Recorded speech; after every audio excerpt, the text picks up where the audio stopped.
What is up, everybody? RandomRandomMan here, bringing you my review for The Lobster. Now, the plot basically takes place in a dystopian universe where single people are taken to a hotel and are given 45 days to find a partner and fall in love with them. Otherwise, they are transformed into an animal of their choosing and released into the woods. This leads our main character, David, played by Colin Farrell, to arrive at the hotel after being dumped by his wife to find another chance at love.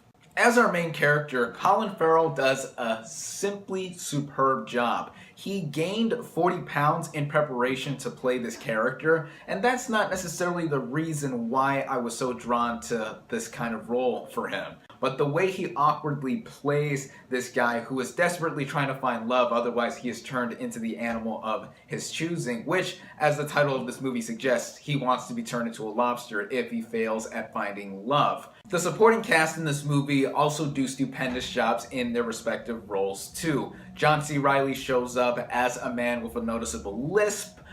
Ben Whishaw shows up as a man with a noticeable limp. They do pretty hilarious jobs in their roles, and their characters are also trying to find love along with Farrell's character.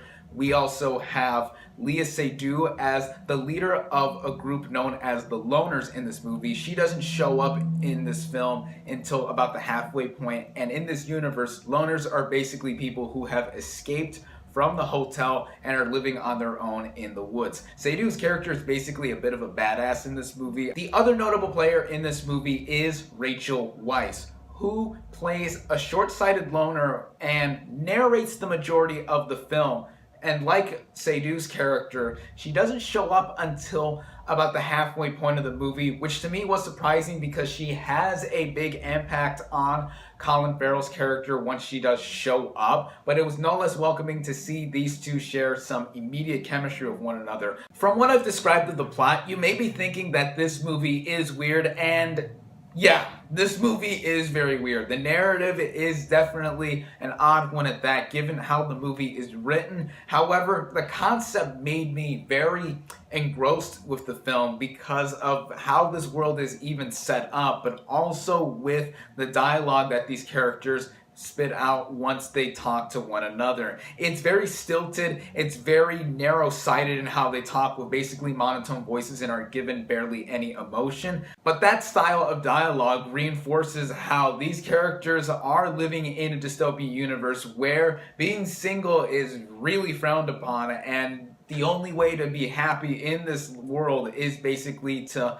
find a partner. Needless to say, also, the plot does get increasingly more weird as the movie progresses, but that lends itself to some very delightful comedic moments that this movie has to offer. This film is very funny. I was laughing throughout, not just at the ridiculous nature of how singles really are turned into animals if they do fail to find love after 45 days within staying at this hotel, but also with how these characters just act with one another. I think that it runs very nicely at just under 2 hours. This movie's style at times also felt very Wes Anderson-esque to me because of all the quirks that are associated with it. The guy who made this movie is a Greek director named Yorgos Lanthimos. I believe that's how his name is pronounced, and I also believe that this is his first English language film, and I think he did an excellent job at directing this movie. He also co-wrote the script. The cinematography in this movie makes it look utterly gorgeous with some of the beautiful shots that take place in the hotel or even outside in the woods.